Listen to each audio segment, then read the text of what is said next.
छत्रपती शिवाजी महाराज की जय भवानी। आई जीवदानी आणि आई महालक्ष्मीच्या चरणी वंदन। आज आधुनिक भारताचे फौलादी विचाराचे आणि सहकार क्षेत्रामध्ये ज्यांनी क्रांती घडवली ते या देशाचे कणखर आणि डॅशिंग गृहमंत्री अमित शाह साहेबांचं मी या महाराष्ट्रामध्ये या वसईमध्ये स्वागत करतो।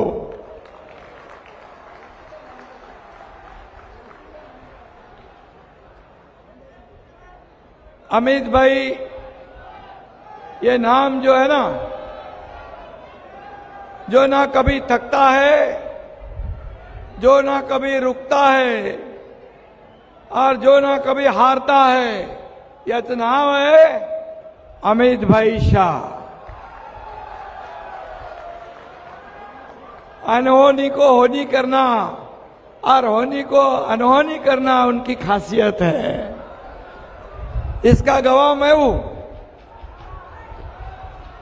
जे काम हाती घेतलं ते पूर्ण फत्ते करणार, काम पूर्ण करणार, तोपर्यंत अजिबात मागे हटणार नाही, अशा प्रकारचं नेतृत्व अमित भाईंच्या रूपाने आपल्या देशाला लाभलेलं आहे। आणि म्हणून काश्मीर मधलं 370 कलम आदरणीय प्रधानमंत्री नरेंद्र मोदीजींच्या नेतृत्वाखाली कुणी हटवलं?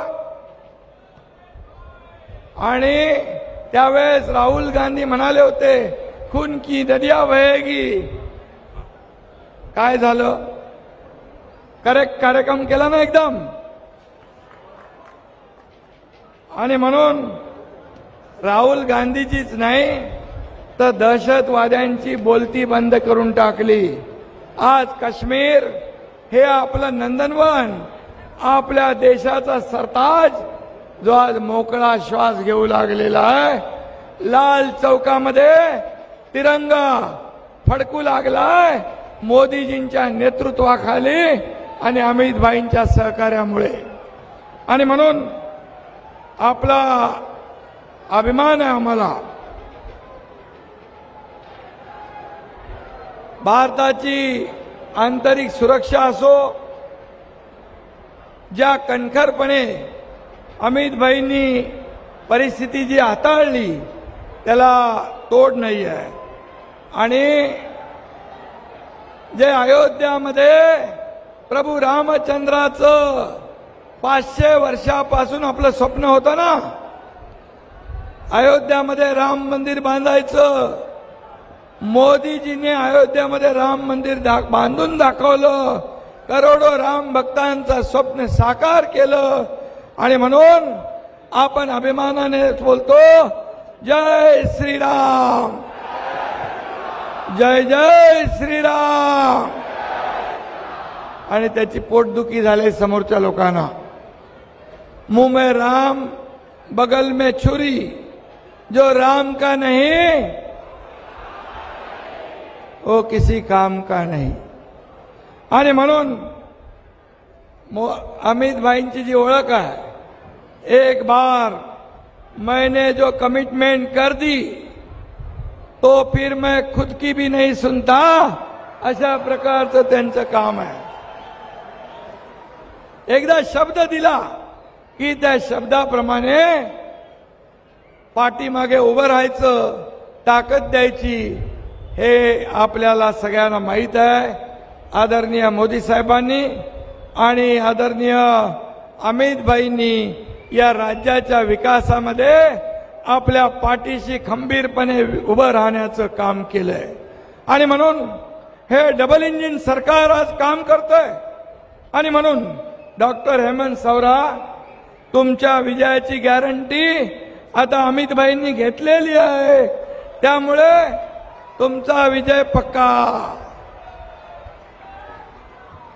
डॉक्टर हेमंत सवरा हे हाडाचे डॉक्टर आहेत, हाडाचे डॉक्टर आहेत ना, ऑर्थोपेडिक सर्जन आहेत। आणि ते हाडाचे समाजसेवकही आहेत। विष्णू सावरा अतिशय मेहनती आपले नेते होते, त्यांचा वारसा त्यांना लाभलेला आहे।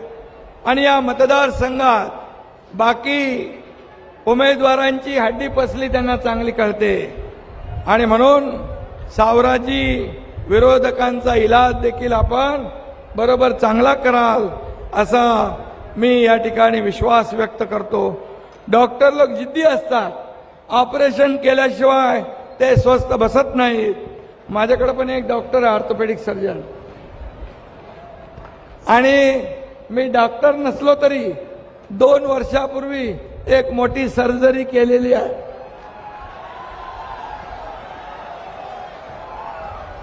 आणि तेव्हा अमित भाई पूर्ण ताकदीने पाठीशी चट्टान की तरह उभे राहिले आणि म्हणून आज आपलं सरकार काम करतंय। 2 वर्ष महायुतीचा कारभार चांगला चाललाय। आणि हे पण मी सांगतो, अमित भाईंचं एक विशेष आहे, देशाच्या सुरक्षेबरोबर कधी तडजोड नसते। त्यांनी म्हटलं होतं संसदेमध्ये भाषण करताना, जम्मू कश्मीर और पीओके 1-1 इंच जमीन हमारी है और उसे पाने के लिए हम जान भी देंगे। हे उद्गार अमित भाईंचे आणि हमारी 1 इंच भी जमीन दूसरों को नहीं देंगे ही शिवगर्जना जी आहे ही अमित भाईंनी आपल्या पार्लमेंटमध्ये काढली होती। आणि म्हणून आज आदिवासी समाजाचा एक कार्यकर्ता हेमंत सावरा आपल्या समोर उभा आहे। खरं म्हणजे त्यांनी काम केले। भाजपा अनुसूचित जमाती मोर्चाचे ते सरचिटणीस आहेत। वडिलांच्या राजकारणाचा आदर्श त्यांच्या समोर आहे आणि म्हणून त्यांनी गाव पातळीवर संघटनाही बांधलेली आहे। हिंदू सेवा संघाच्या माध्यमातून त्यांनी पालघर जिल्ह्यात सामाजिक क्षेत्रात देखील या ठिकाणी चांगलं काम केलंय। आणि म्हणून आज भाजपा, शिवसेना, राष्ट्रवादी, आरपीआय, मनसे, रिपाई, रासपा सगळे जे लोक आहेत या महायुतीमध्ये आहेत। आणि म्हणून हेमंत सावरा यांचा विजय आता सोपा झालेला आहे। आणि म्हणून मशालींनी आग लावण्याचे उद्योग तुम्ही इकडे करून देणार का? आता ही मशाल कायमची विझवायचा टाइम आलाय ना। 4 तारखेला हे जे काही आवाज करतायत यांच्या सगळ्यांची तोंड तुम्ही बंद करणार ना कायमचं? आणि म्हणून कारण मतदारांना माहित आहे मोदीजींनी 10 वर्षात या देशामध्ये केलेलं विकासाचं काम जे 50-60 वर्ष काँग्रेसला करता आलं नाही, पुढच्या 100 वर्ष पण करू शकत नाहीत, अशा प्रकारचं काम मोदीजींनी केलं। आणि म्हणून त्याचबरोबर आज अमित भाईंनी देखील गृह विभागाचा कारभार, देशाची सुरक्षा, सहकार क्षेत्रामध्ये सर्वसामान्य लोकांना न्याय देण्याचं काम केंद्राच्या धर्तीवर पूर्ण देशभर केलंय। आणि म्हणून आज आपल्या देशाचं नाव जगभरामध्ये रोशन होतंय। अमित भाई, हमें गर्व होता है, खुशी होती है कभी जब हमारे आदरणीय प्रधानमंत्री जी विदेश जाते हैं तो कोई ऑटोग्राफ लेता है, कोई झुक के सलाम करता है, तो कोई बॉस कहता है। ये हमें हमारी जो सीना है खुशी से भरपूर खुश हो जाते सब लोग और फुला नहीं समाता। आणि म्हणून पूर्वीचा भारत बघा आणि आताचा भारत बघा, आता मजबूर भारत नाही, आता मजबूत भारत आहे, मजबूत। आता भारत बोलतो आणि जग ऐकतो अशी परिस्थिती आहे। आपल्या देशाची अर्थव्यवस्था देखील आज मजबूत करून ठेवली आहे। देशाला महासत्तेकडे न्यायचं आहे। आज विरोधकांकडे काय? Cut, commission, corruption, corruption first. मोदीजींकडे नेशन फर्स्ट, देश, देशाचा विकास, देशाची प्रगती आणि या देशाला एक महासत्ता बनवण्याचं स्वप्न घेऊन आज मोदीजी पुढे जात आहे। आज काय आपण पाहतोय, हा पालघर आदिवासी जिल्हा आहे। या आदिवासी समाजामध्ये देखील काही संभ्रम निर्माण करण्याचा लोक प्रयत्न करतात, पण आपल्या या देशाचे प्रधानमंत्री मोदी साहेबांनी आदिवासी समाजाच्या आपल्या द्रौपदी मुर्मू मॅडमला या देशाचं सर्वोच्च पद राष्ट्रपती पद दिलं आणि आदिवासी समाजाचा सन्मान केला, गौरव केला। आणि म्हणून आज आपण पाहतोय की मोदी सरकारने, मोदीजींनी आज महिला, तरुण, युवा, शेतकऱ्यांच्या आयुष्यामध्ये आनंद निर्माण करण्याचं काम केलंय। त्यांना जीवनामध्ये बदल घडवण्याचं काम केलंय। 80 कोटी लोकांना मोफत राशन, 25 कोटी लोकांना दारिद्र्य रेषेच्या बाहेर। गरिबी हटाओ, गरिबी हटाओ काँग्रेस बोलत होतं, परंतु गरिबी हटली नाही, गरीब हटला। पण मोदीजींनी 25 कोटी लोकांना दारिद्र्य रेषेच्या वर काढण्याचं काम केलं। 80 कोटी लोकांना मोफत राशन देण्याचा निर्णय घेतला, घरं देण्याचा निर्णय घेतला। रोटी, कपडा, मकान देणारे हे आपले प्रधानमंत्री मोदीजी आहे। आणि म्हणून आज मी एवढंच सांगतो, मोदीजी म्हणतात कि ये तो सिर्फ ट्रेलर है, पिक्चर अभी बाकी है।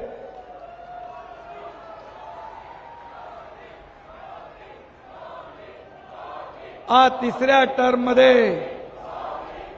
टर्म मध्ये खरं म्हणजे देशाला महासत्तेकडे झेप घ्यायची आहे। आणि म्हणून आपल्या सगळ्यांना माहित आहे, या 3 वर्षापूर्वी या पालघरमध्ये साधू हत्याकांड झालं होतं, त्याला पाठीशी कोणी घातलं? तेव्हा महाविकास आघाडी सरकारने त्याला न्याय दिला नाही, पण महायुतीचं सरकार आपलं आलं आणि आपल्या सरकारमध्ये एकही संत साधूला हात लावण्याची हिम्मत कुणी करू शकणार नाही, अशा आपलं काम सुरू केलं आपण। आणि म्हणून या ठिकाणी इंडिया आघाडीवाले भाकरी हिंदुस्थानची खातात आणि चाकरी पाकिस्तानची करतात, हे दुर्दैव आहे। आज काँग्रेस म्हणते कसाबची गोळीने, हे म्हणतं करकरेला लागली नाही। शहीदांचा अपमान करताय।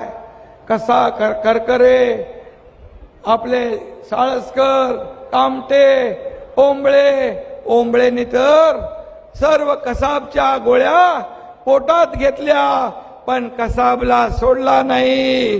अशा या कसाबची तुम्ही बाजू उचलता, हा देशद्रोहीपणा आहे। फारुख अब्दुल्ला तिकडे काहीतरी बडबडतो, परंतु या ठिकाणी अमित भाई आहे, महाराष्ट्र भवनला म्हणतो विरोध करतो। पाकिस्तान के चुड़िया भरी है क्या, अणुबॉम्ब है? अरे या देशात राहता तुम्ही, इस देश में रहते हो और पाकिस्तान की बोली बोलते हो। आणि आता अशा लोकांच्या मांडीला मांडी लागून आज कोण बसतंय? बाळासाहेबांचा वारसा सांगणारे उबाटा त्यांच्या मांडीला मांडी लावून बसताय। जरा मनाची नाही जनाची तरी लाज वाटली पाहिजे। एकच लक्ष, मोदीजी अमित भाई, मोदीजी अमित भाई। सकाळी शिवा, संध्याकाळी शिव्या, शिव्या शाप, दुसरं काय त्यांच्याकडे नाहीये। पण अमित भाई तर त्यांच्याकडे बघत पण नाही, पण कधी बघितलं तर काय होईल? काय म्हणतो एक म्हण आहे ना, हाती चलताय बाजार, अशी म्हण आहे। पण जेव्हा ते बघतील तेव्हा तुमची पाचावर सगळा कार्यक्रम होईल। आणि म्हणून मी आपल्याला एवढंच सांगतो, जो विकास आपण केलेला आहे, आज या ठिकाणी काँग्रेसला समोर लोटांगण घालणारे उबाटाने मुंबई बॉम्बस्फोट मधला आरोपी देशद्रोही इक्बाल मुसा याला प्रचारात उतरवलंय। काय दुर्दैव आहे। बाळासाहेबांच्या मनाला किती यातना होत असतील हे यांचं काम बघून, यांची जी काय देशद्रोही पिलावळीला सोबत घेण्याचं बघून बाळासाहेबांना देखील दुःख वाटत असेल. आणि म्हणून मोदीजी पण म्हणाले आणि अमित भाई पण म्हणाले, ओ नकली शिवसेना है, ये असली शिवसेना है. कारण आपल्याकडे बाळासाहेबांचे विचार आहे, आपल्याकडे धनुष्यबाण आहे, आपल्याकडे या तमाम महाराष्ट्रातल्या जनतेचे आशीर्वाद आहे. आणि म्हणून मी आपल्याला एवढंच सांगेन की आज या देशामध्ये मोदीजी जे ठरवतात ते त्याचं अंमलबजावणी अमित भाई करतात. आणि म्हणून आज मोदीजी आणि अमित भाई या देशाला एक लाभलेली दोन रत्न आहेत आणि खऱ्या अर्थाने हा देश महासत्तेकडे चाललाय, याचा अभिमान आपल्याला आहे. आज चंद्रावर मोदीजींच्या माध्यमातून, इस्रोच्या माध्यमातून चांद्रयानचं यशस्वी लॉन्चिंग झालं, परंतु काँग्रेस या राहुल गांधीचं 50 वर्ष झालं तरी लॉन्चिंग करू शकलं नाही. कसं तुमचा नेता एकीकडे देशभक्ती आहे, एकीकडे राष्ट्रभक्ती आहे, एकीकडे विकासाची जी काय तळमळ आहे, पूर्ण जीवन देशाला समर्पित केलेलं आहे, दुसरीकडे थोडा गरम झालं उकाडलं की परदेशात थंड हवा खायला जाणारे कुठे, आपल्या देशाची बदनामी करणारे कुठे, आपल्या प्रधानमंत्र्यांची बदनामी करणारे कुठे. मग मला सांगा आपल्याला कोण पाहिजे? आपले प्रधानमंत्री कोण? अब की बार फिर एक बार और पहली बार ये अपना हेमंत खासदार. आणि म्हणून येत्या 20 तारखेला आपल्याला माझी विनंती आहे, आपलं मतदान महिला भगिनी इकडे आहेत, महिलांसाठी देखील मोदीजीने किती पहिलं जे संसद भवन झालं त्याच्यामध्ये पहिला निर्णय कुठला घेतला असेल तो महिलांना आरक्षण देण्याचा.